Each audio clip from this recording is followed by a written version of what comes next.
Y bien, estamos ahora con Julián Schwindlerman.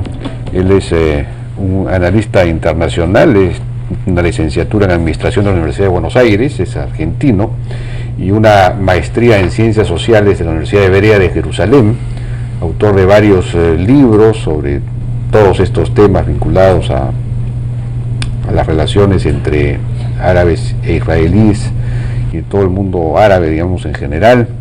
Y, en fin, un especialista en todos estos asuntos. Julián, ¿cómo está? Buenas noches, ¿cómo le va? Buenas noches, muchas gracias. Bueno, rápidamente la coyuntura, entiendo que hay una tregua de 5 días que comenzó ayer, un alto al fuego, ¿no es cierto? Y están negociando en el Cairo. ¿Tiene usted alguna información acerca de, por el momento no sé, que sepamos no se ha roto la tregua, pero estas negociaciones tienen alguna posibilidad de llegar a un resultado? Bueno, da la sensación de que sí.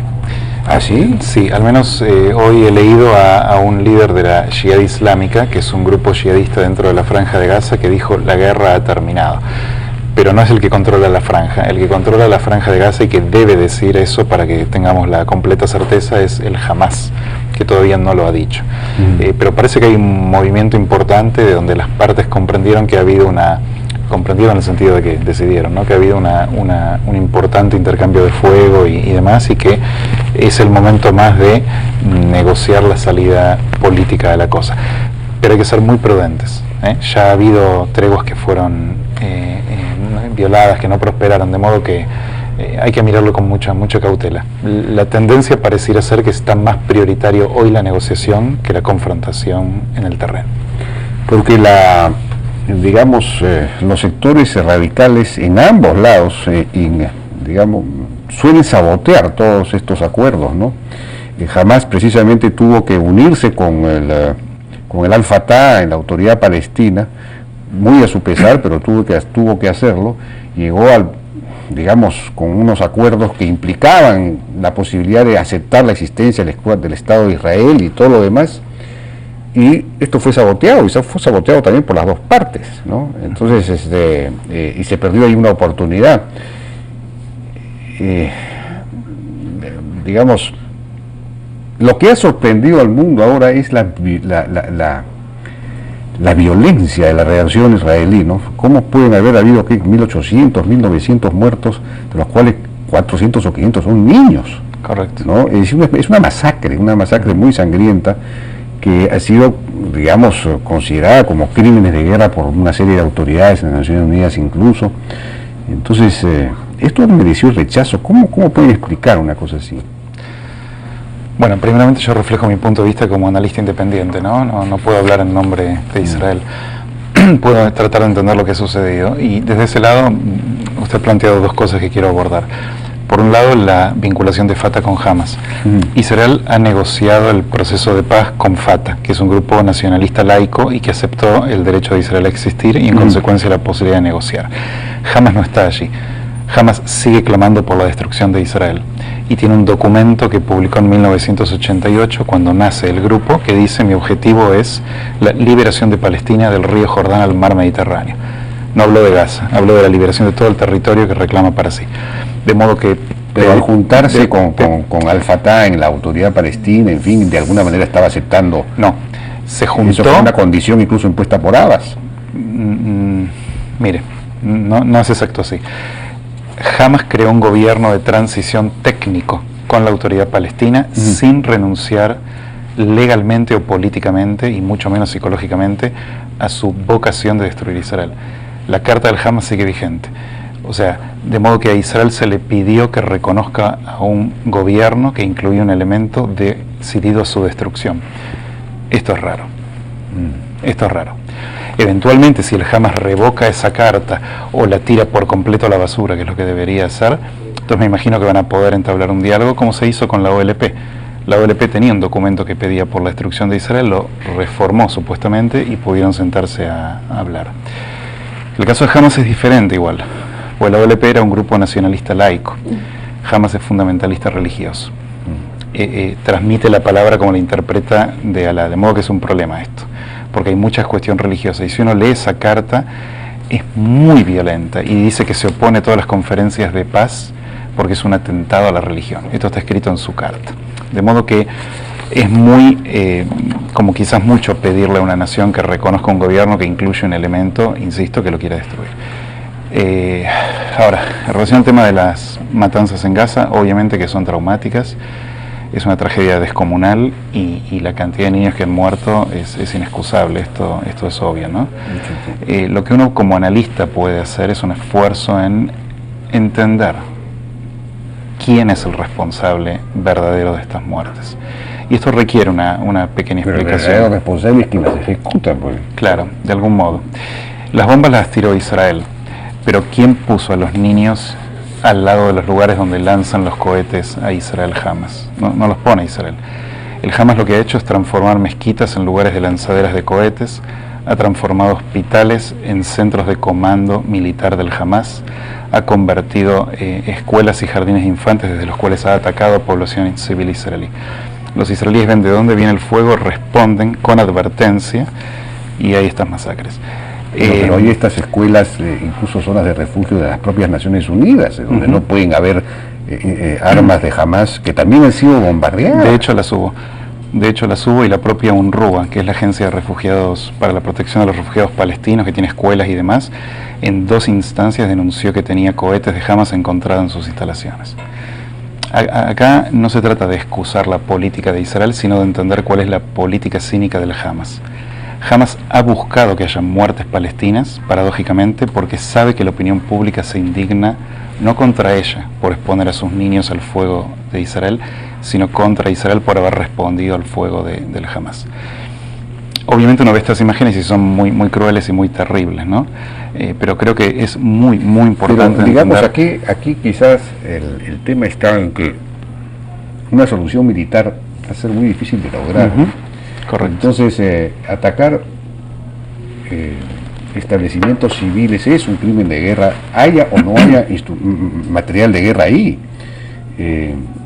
Sobre todo sabiendo que hay población civil y todo lo demás. Es una cosa...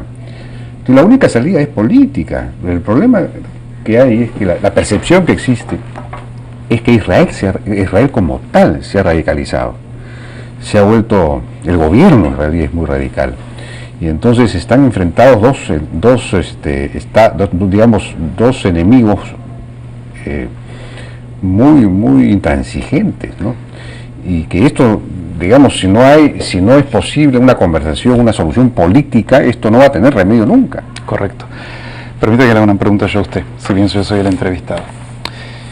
Si Hamas dispara cohetes desde escuelas y lanza más de 3.500 cohetes a lo largo de 4 semanas contra la población civil de Israel, ¿cuál sería la medida correcta militar en respuesta de Israel? Digo, las lanzan del lado de mezquitas y de escuelas. Israel no puede no responder porque su población va a morir. Entonces, ¿qué hace? Este es el dilema.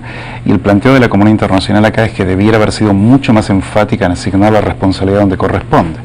Y eso es en el Hamas. Aquí no hay paridad entre las partes. Hamas inició esta guerra, Hamas es un grupo terrorista, la nación agredida es una democracia. Uno puede cuestionar sus políticas, la conformación del gabinete, lo que uno quiera, pero no hay equiparación posible entre un grupo terrorista y una nación democrática. Es como decir Al-Qaeda y Estados Unidos deberían sentarse a negociar. Es un grupo terrorista que no está necesariamente gobernando, es un grupo terrorista. No está gobernando, Hamas controla la Franja de Gaza, ganó elecciones. Bueno, pero, digamos, la población de alguna manera empezaba a repudiar la intransigencia fanática de Hamas, pero ahora con estos ataques masivos a la propia población gazatí, digamos, de Gaza, pues lo que están haciendo es, lo que logra Israel es nuevamente una reafirmación de la unidad entre la población y digamos un fortalecimiento de la posición de Hamas con su población. Ese es un escenario posible. También hay otro, que la población gazatí comprenda que Hamas la arrastró a esta guerra porque fue el actor que inició la guerra y que digan, a estos no los queremos más. Pero si usted está matando niños y todo lo demás, es imposible que lleguen a esa conclusión. Lo que van a decir, jamás, por favor, defiéndeme. Eso es lo que va a hacer. Depende. digamos, un pueblo puede entender que un grupo que lo controla le declaró la guerra a una nación 1000 veces más poderosa y que eso fue una insensatez en primer lugar. Y decir, ¿pero qué has hecho? Un pueblo puede ver que están poniendo lanzaderas al lado de casas particulares. Puede ver que ha mandado comunicados donde les dice, Israel les advierte, les da tiempo para que se vayan de donde va a atacar, y el Hamas saca un comunicado donde dice, no se vayan, esto es propaganda sionista, quédense ahí, y después mueren. Pueden ver que 160 niños palestinos murieron construyendo los túneles del Hamas, túneles para ingresar a Israel y hacer terrorismo. De modo que no estoy tan seguro. Yo creo que el pueblo palestino puede ver lo que Hamas ha hecho por él. Pero asumamos por un instante que la lectura que usted plantea es la correcta y que ahora hay más odio sobre Israel. Israel no buscó esta guerra, Israel no buscó dar esta respuesta, fue forzada la guerra por el Hamas. De modo que si indirectamente el pueblo palestino lo va a odiar más ahora de lo que lo odiaba antes, es una consecuencia no deseada de una necesidad de defensa. Pero la penetración, por ejemplo, de los colonos en la zona de Cisjordania y en la zona de Gaza también, en fin, esta política, sobre todo en Cisjordania, ¿no es cierto? Esta política de invasión, en buena cuenta, ¿no? Que no deja de ser respaldada por el gobierno israelí, en fin, no hay una voluntad de facilitar las cosas, ¿no? ¿Usted sabe qué porcentaje de la tierra de Cisjordania ocupan los asentamientos? Se va a sorprender. 2%. Bueno, pero eso no es un asunto de porcentajes. No, es muy relevante, porque un 2% de una porción de tierra no es un obstáculo a la paz, es algo que se puede negociar. Y es un territorio que los israelíes también tienen su reclamo histórico, mucho antes de que comience el conflicto actual. Lo que se debe entender aquí es que esa es una zona que es disputada, donde dos pueblos tienen un reclamo sobre la misma porción de tierra, y los dos deben llegar a un acuerdo. Yo coincido con usted que la solución debe ser política y no militar, pero no se puede esperar que una nación atacada no responda. ¿Pero no cree usted que Netanyahu sabotea sistemáticamente los esfuerzos? No, yo creo que quien saboteó acá fue Hamas, y creo que el propio presidente palestino también tiene su responsabilidad, y no hablamos de ello. Normalmente, desde que he venido al Perú me encuentro con estas preguntas, todo enfocado en las responsabilidades de Israel. Bueno, pero no hay responsabilidad de la autoridad palestina, no hay responsabilidad de Hamas. Bueno, claro que sí, por supuesto que sí. ¿No hay lo que preguntar respecto de ellos también? ¿De qué responsabilidad tienen en esto? No, sin duda, por supuesto, son indefendibles los ataques terroristas que pueda hacer Hamas, eso estamos de acuerdo.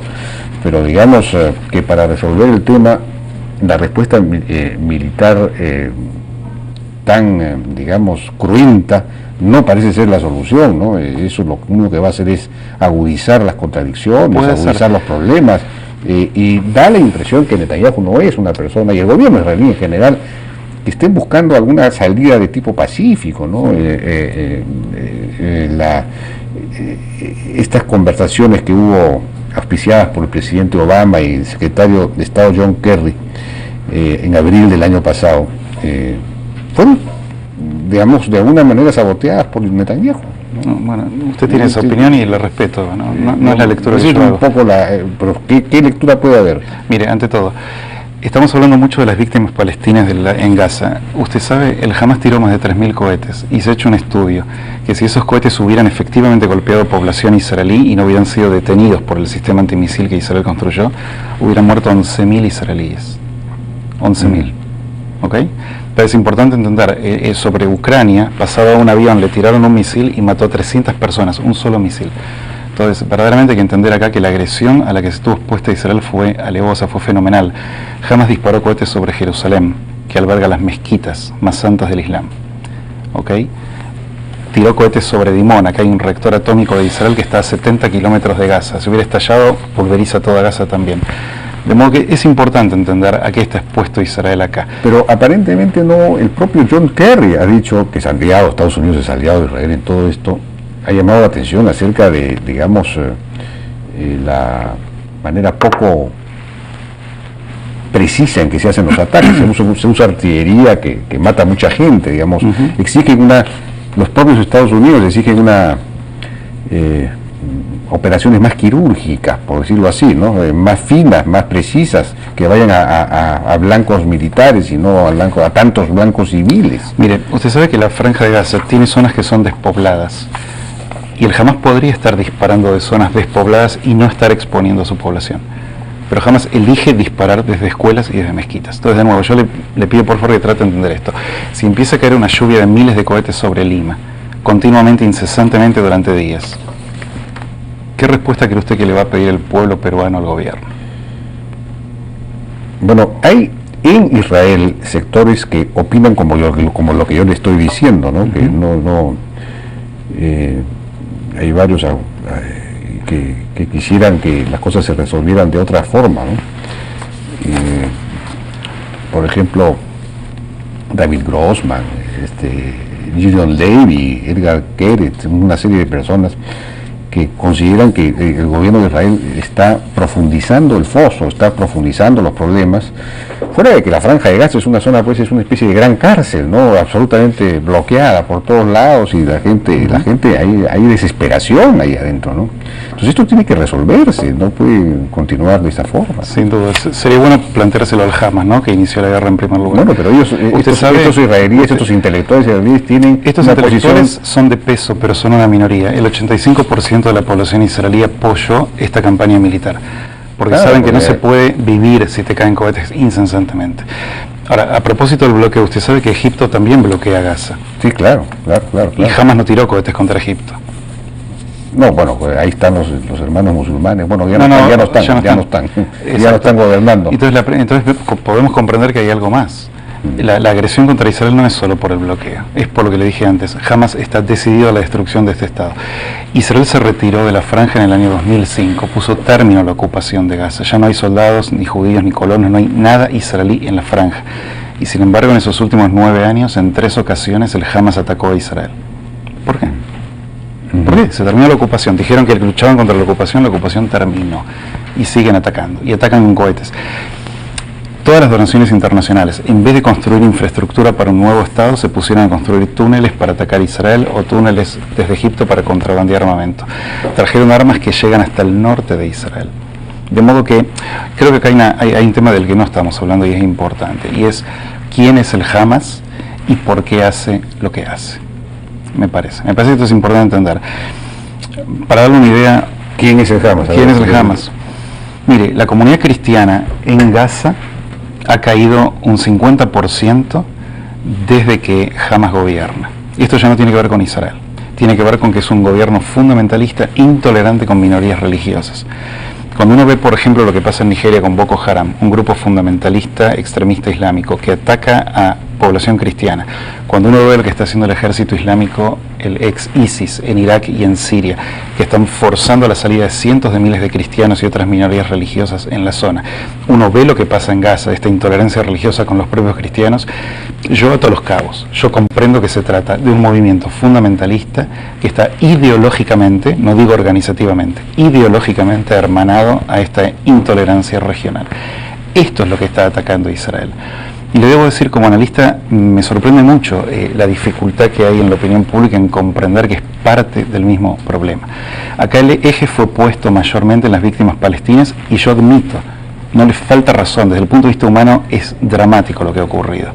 Pero hay una coyuntura, se debe entender qué es lo que está sucediendo y se debe comprender también que esto es parte de una ofensiva mucho mayor, que nos involucra a todo Occidente, no solo a Israel.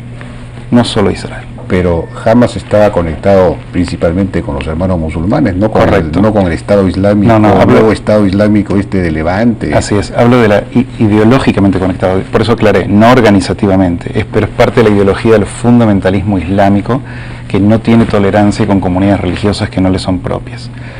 El ISIS, por ejemplo, ha estado persiguiendo todas las minorías, ha cortado las cabezas de musulmanes que no son sunitas, o sea, los chiitas contra los que choca. Es decir, lo que estamos viendo es un avance de un fundamentalismo muy fuerte, y este fundamentalismo en la arena palestina se llama Hamas y está gobernando la franja. Ahora, el problema ahí de raíz es esos eran territorios pues palestinos, todos ellos, ¿no?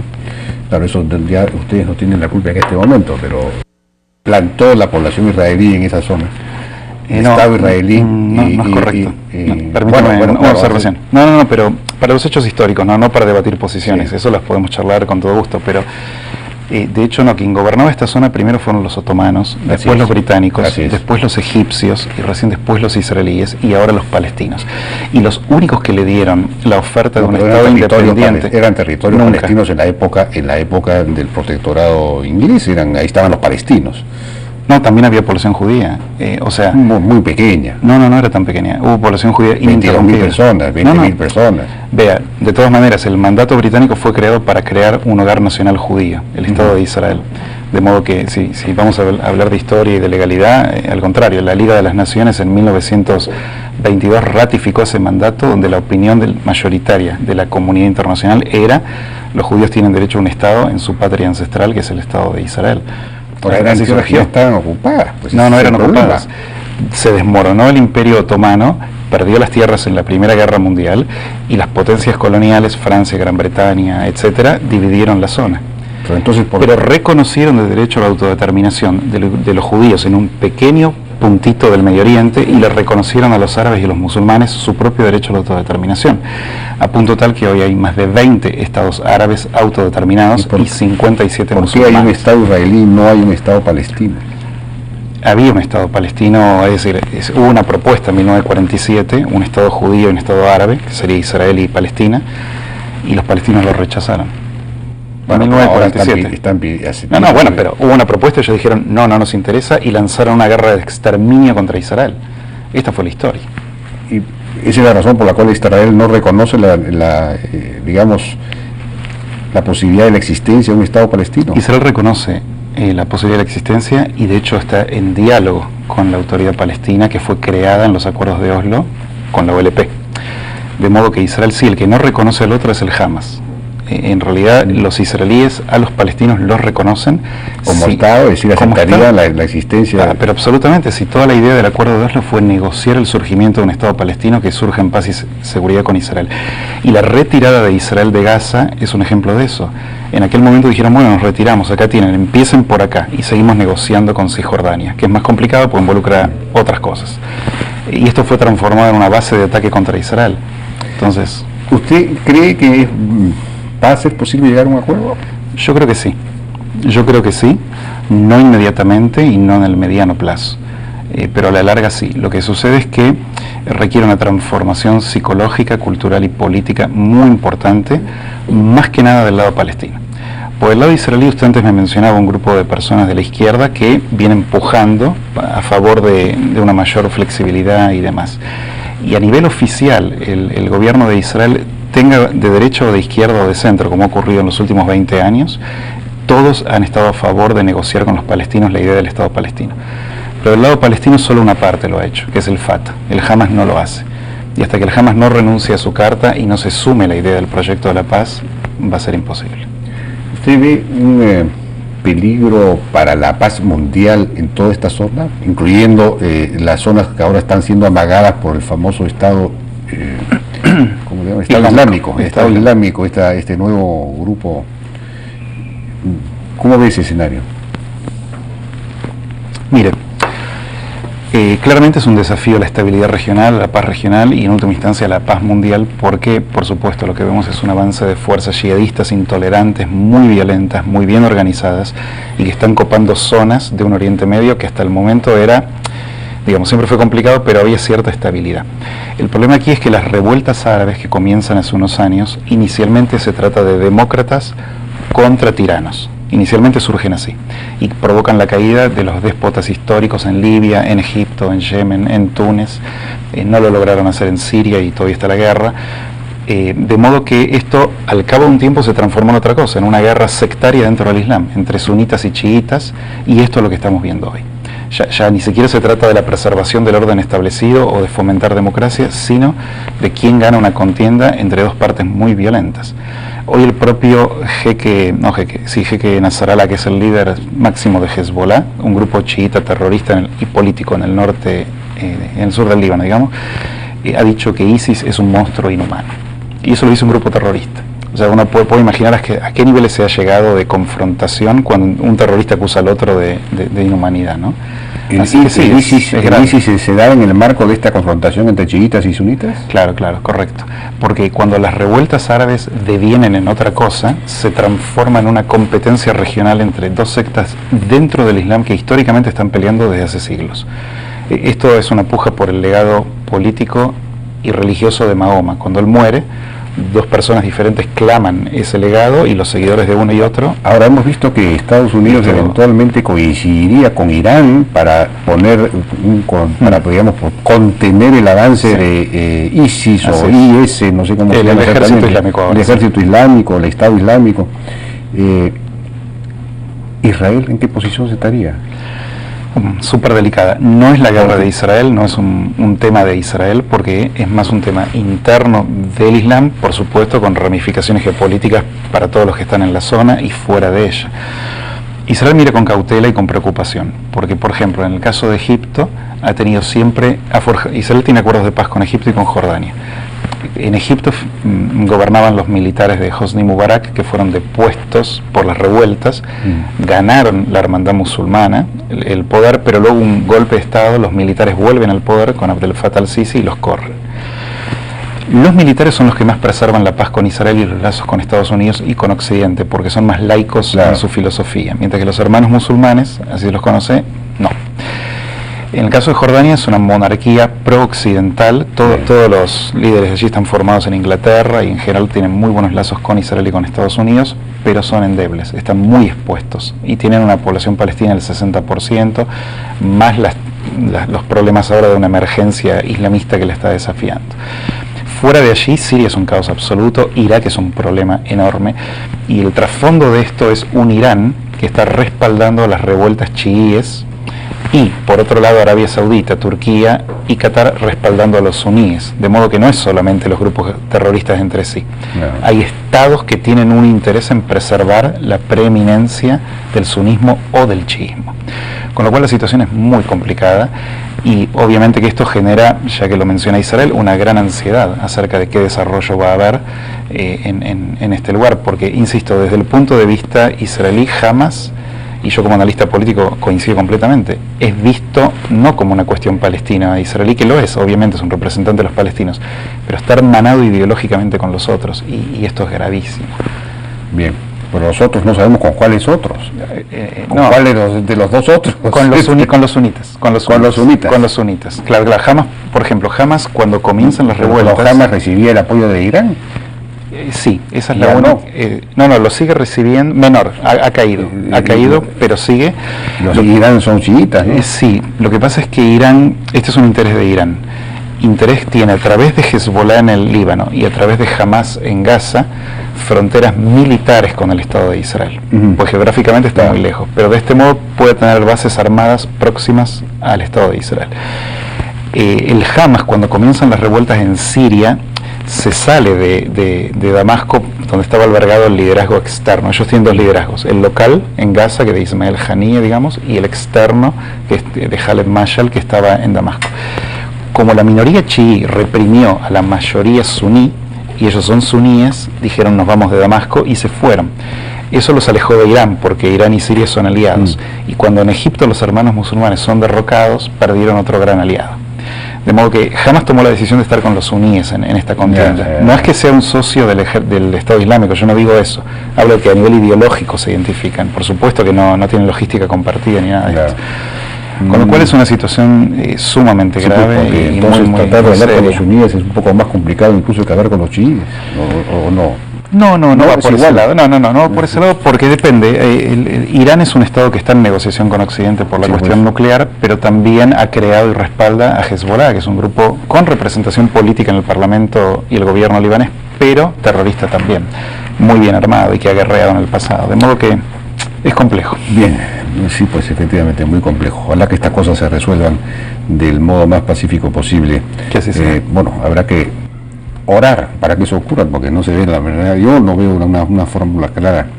Bien, Julián Schwinglerman, muchas gracias por su participación en la hora. Con esto nos despedimos hasta el día lunes. Buen fin de semana.